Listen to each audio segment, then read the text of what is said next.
कर्म फल जैसी करनी वैसी भरनी, बेटा बनकर बेटी बनकर, दामाद बनकर और बहू बनकर कौन आता है जिसका तुम्हारे साथ कर्मों का लेना देना होता है।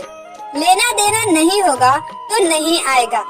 एक फौजी था, उसकी माँ नहीं, बाप नहीं, शादी नहीं, बच्चे नहीं, भाई नहीं, बहन नहीं, अकेला ही कमा कमा के फौज में जमा करता जा रहा था। तो थोड़े दिन में एक सेठ जी जो फौज में माल सप्लाई करते थे, उनसे उनका परिचय हो गया और दोस्ती हो गई।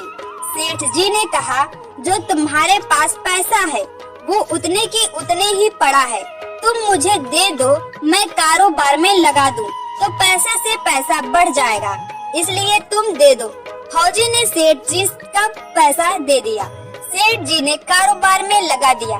कारोबार उनका चमक गया, खूब कमाई होने लगी, कारोबार बढ़ गया। थोड़े ही दिन में लड़ाई लग गई। लड़ाई में फौजी घोड़ी पर चढ़कर लड़ने गया।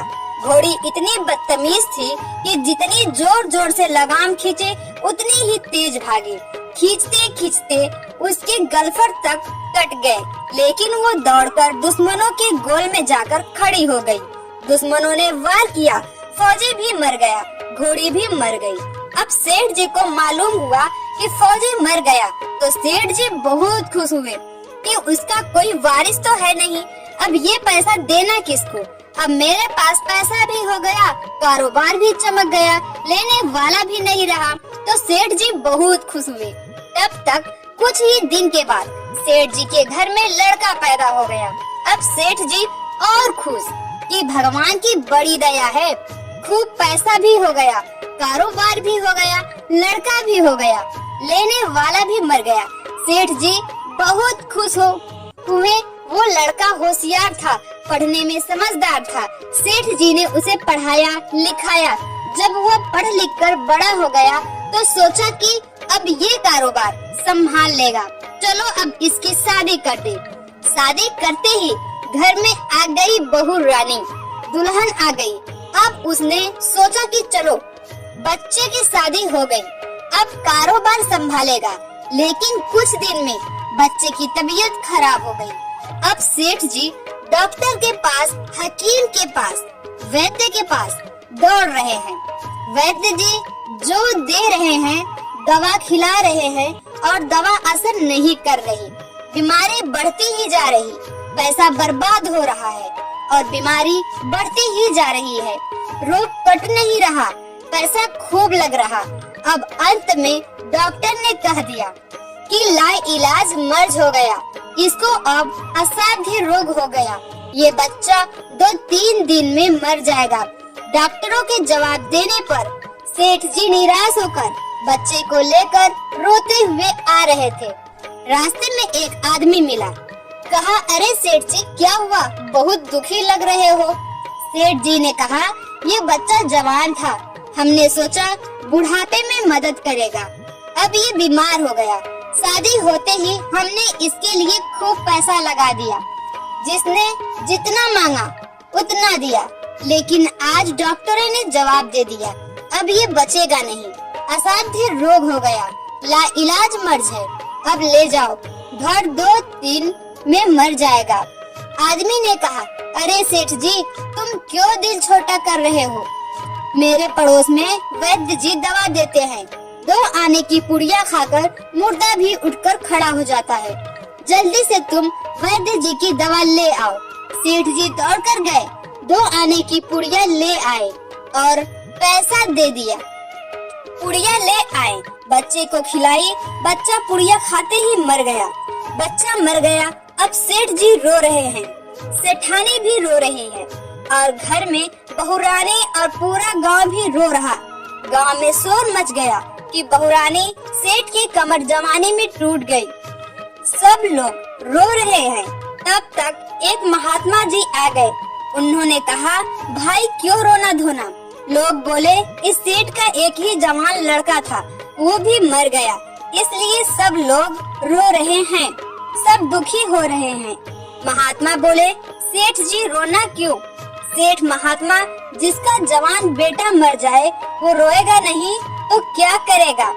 महात्मा, तो आपको क्यों रोना? सेठ, मेरा बेटा मरा तो और किसको रोना? महात्मा, और उस दिन तो आप बड़े खुश थे। सेठ, किस दिन? महात्मा, फौजी ने जिस दिन पैसा दिया था। सेठ, हाँ, कारोबार के लिए पैसा मिला था तो खुशी तो थी। महात्मा, और उस दिन तो आपकी खुशी का ठिकाना ही नहीं था। सेठ, किस दिन? महात्मा, अरे जिस दिन फौजी मर गया, सोचा कि अब तो पैसा भी नहीं देना पड़ेगा, माल बहुत हो गया, कारोबार खूब चमक गया, अब देना भी नहीं पड़ेगा, बहुत खुश थे। सेठ, हाँ महाराज, खुश तो था। महात्मा, और उस दिन तो आपकी खुशी का ठिकाना ही न था, पता नहीं कितनी मिठाइयाँ बट गई। सेठ, किस दिन? महात्मा, अरे जिस दिन लड़का पैदा हुआ था।